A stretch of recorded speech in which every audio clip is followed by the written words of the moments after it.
The January 6th Select House Committee is engaged in an urgent battle to get the facts, fighting former President Donald Trump and his allies every step of the way. Just this week, they set their sights on getting testimony from former Vice President Mike Pence, as well as Fox host Sean Hannity. Joining us now to discuss the leaders of the House Select Committee investigating the attack on the Capitol.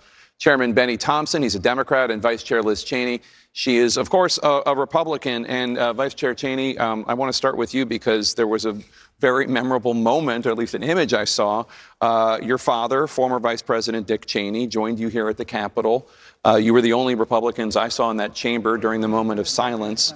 Tell me about the importance of him being there with you. Obviously, as former Vice President, he was President of the Senate at one point, but obviously there was more than that.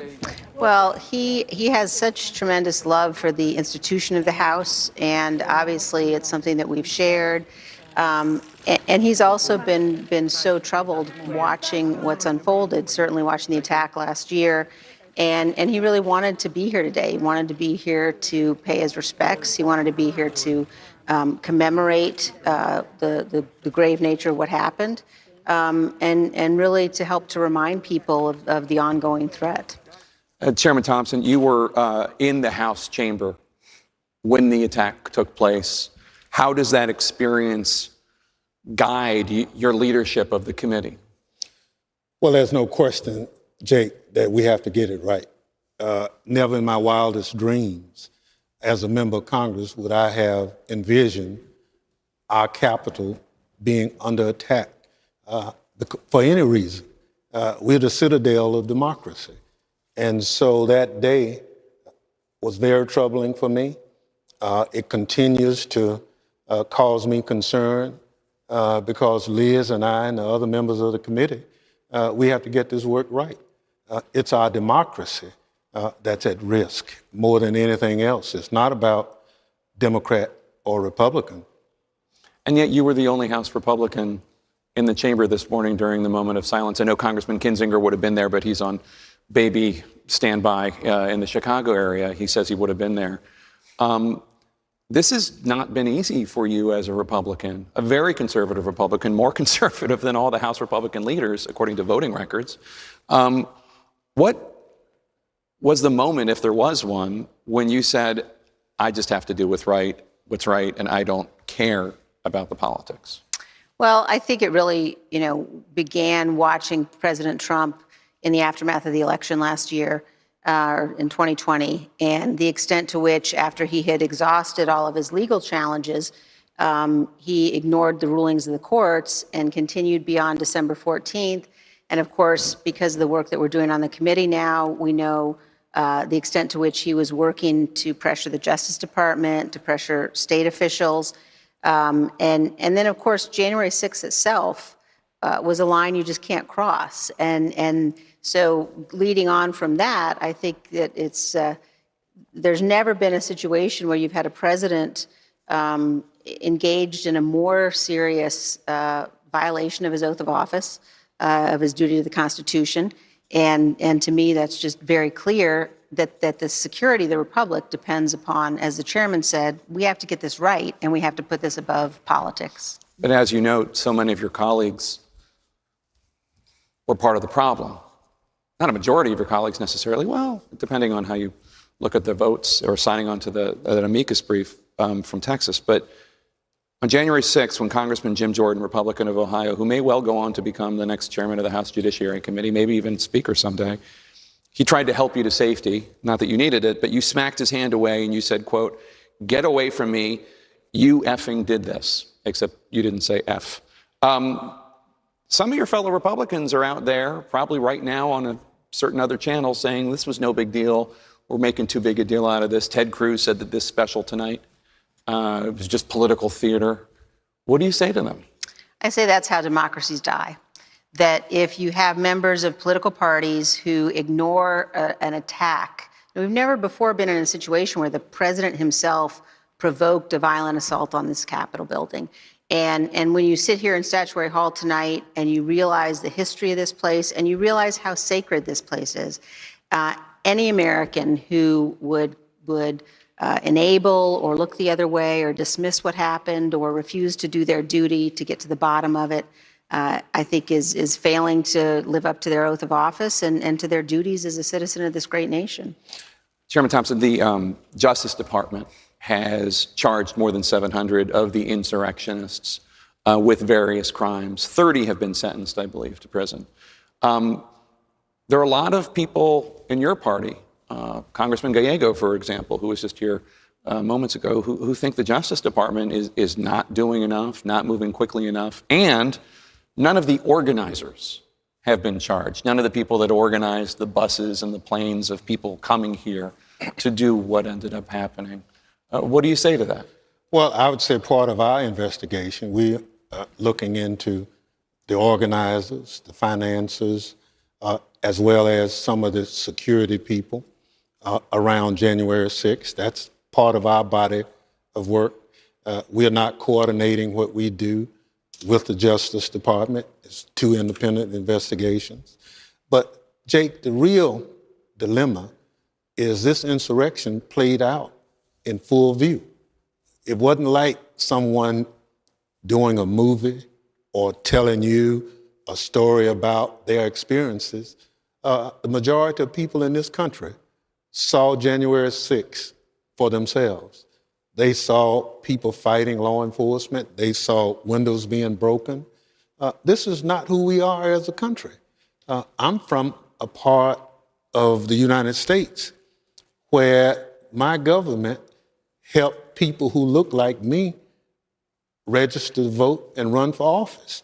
We have always looked to our government as the backdrop for any issue that's going on in this country. And so here we are at this moment asking through our committee to help get this right. We can't afford to have disputes settle like January 6th. We are a better country than that. And Vice Chairman Cheney, you talked about President Trump's culpability. We heard from Stephanie Grisham, who was the White House communications director, and she testified before your committee. I had a conversation with people on your committee talking about, she wasn't there at the time, but she had close friends at the White House of President Trump. Then President Trump was just sitting in the dining room off the Oval Office and watching what was going on, and gleeful was the word used, and rewinding and watching more. You have said that Donald Trump committed a, quote, supreme dereliction of duty. Now, dereliction of duty is a crime. I don't know if you mean it that way or if you mean it more conceptually. How do you mean it when you say Donald Trump is guilty of dereliction of duty? Well, I think that as the first course, it's absolutely clear. We know from firsthand testimony that he watched television while the attack was underway.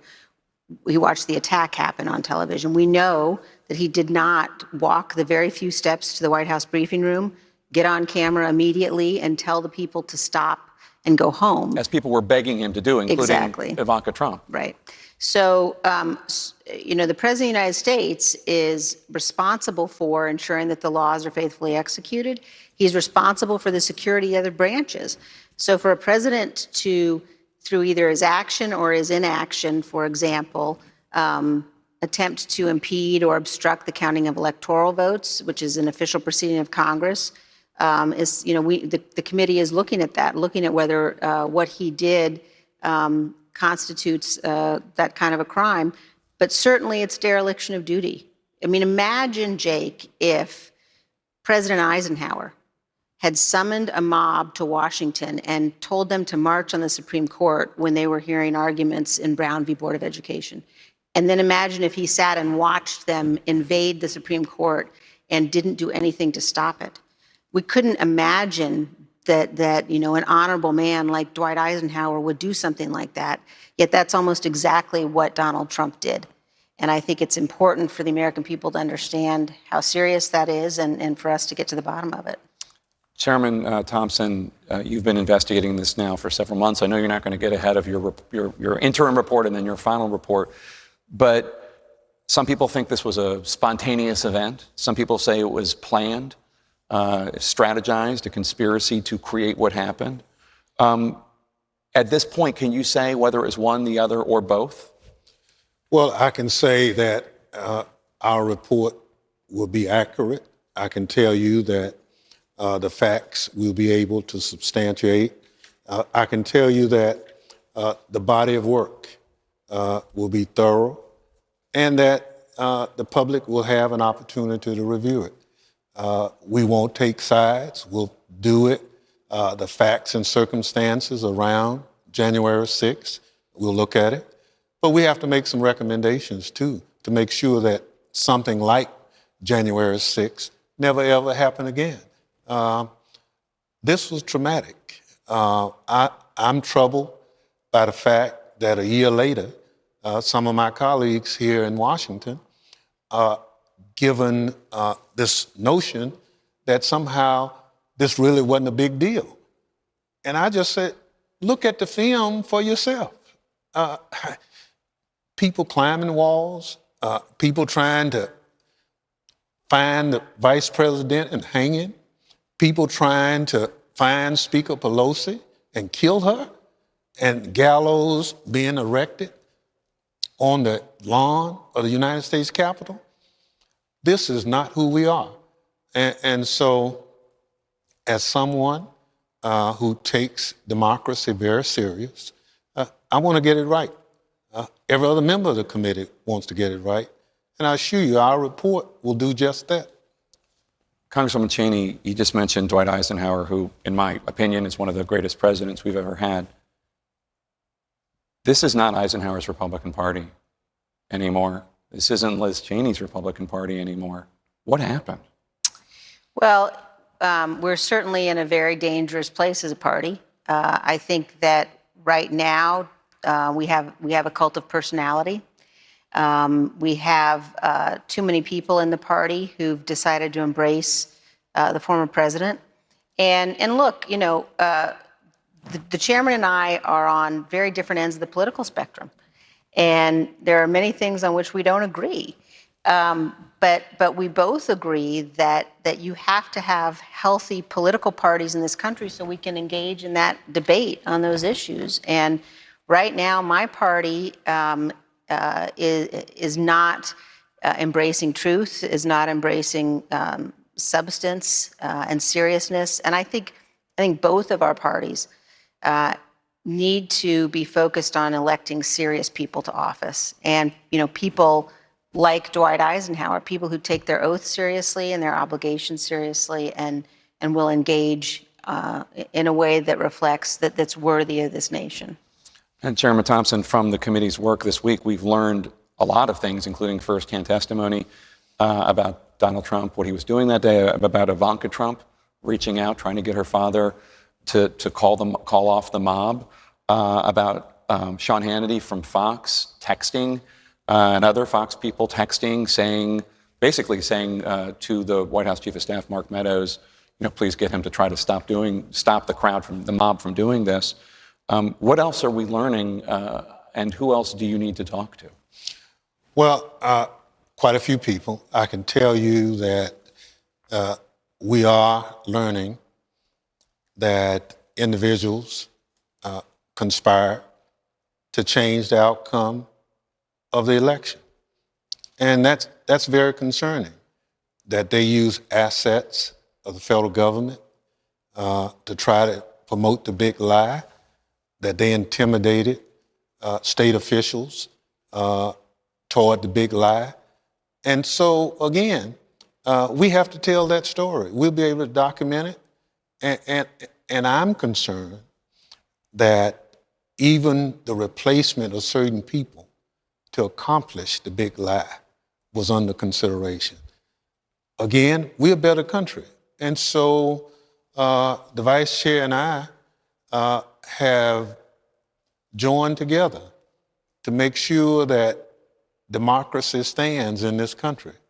After the report, Liz and I will go to our corners and do what we were doing before January 6th. But for this moment, we love our country. We understand democracy. You said individuals conspired, conspiracy obviously being a crime. Individuals, including people in the inner circle of the Trump White House? Oh, no question about it. including Donald Trump himself? Well, look, Donald Trump is an open book. Everyone watching this show, they have an opinion of him. He's not known to tell the truth. He's known to promote lies. But in this instance, he invited people to Washington on January 6th. And at the end of the invitation, he said it was going to be wild. Little did we know it was going to be as wild as it was. You, Vice Chair Cheney, said this morning you look forward to Vice President Pence's cooperation with the committee. We know that a number of people in his inner circle are cooperating, and they would not be doing that, one thinks, if Pence had not signed off on it. You mentioned before the mob shouting, "Hang Mike Pence," the demonization of Pence by Donald Trump. When you say that you look forward to Pence cooperating, is that wishful thinking, or is he committed to cooperating? Look, I think that the committee is going to continue to work with a number of people, including the vice president. He clearly was someone who was responsible for the fact that our institutions held. Right where this stage is, early on the morning of the 7th, I had the chance to thank him for what he had done that day, to thank him for not succumbing to the pressure that President Trump was putting on him, the efforts to intimidate him. And so I think he played a hugely important, consequential role that day in making sure that we were able to carry out our constitutional duties. And I'm confident that he wants the American people to know the truth, to know what happened that day. And I'm confident that he's a patriot. He loves this country, and he'll want to make sure that this committee is successful. You have said that another Donald Trump presidency could be the end of our democracy. I don't need to tell you that he's the front runner for the presidential nomination for your party for 2024 if he runs. What would it say about the Republican Party? What would it say about the United States if Donald Trump is the Republican nominee for president again in 2024? Look, what we saw him do after the election, what we saw him do on the 6th, are absolutely disqualifying. And when you think about the trust that we put as Americans into the hands of our president, and you think about the inscription that's over the fireplace in the dining room in the White House, which is a John Adams letter to Abigail Adams. And he said, "May none but honest and wise men ever rule under this roof." And I think that's really important when you have somebody who has demonstrated his lack of fidelity to the Constitution, someone who's at war with the rule of law. You cannot entrust that person with the power of the presidency ever again. And I think it's critically important for the Republic that he not be anywhere close to the Oval Office ever again. Chairman Thompson, what do you think? Because it looks like he's going to run again, and if he runs again, polls favor him winning the Republican presidential nomination, and it looks like the Republican Party is deferential to him. Well, that's unfortunate. Being a bully, being someone who's not known to tell the truth, should not be a qualifying asset to become president of the United States. That tells you that as a country, we have moved beyond the norm when a Donald Trump get elected president and is the leading contender of his party to run again. So I agree with my vice chair that we should have better people running for office. Donald Trump would not be one of those individuals. He's demonstrated every day that he is not the quality of person who should be president of the United States. All three of us are old enough to remember when chairs and vice chairs of committees regularly behaved like this when it came to important issues, whatever the committee. So thank you to both of you for what you're doing for this important work to get to the bottom of what happened when our, not just members of Congress, but our democracy was attacked. Thank you so much.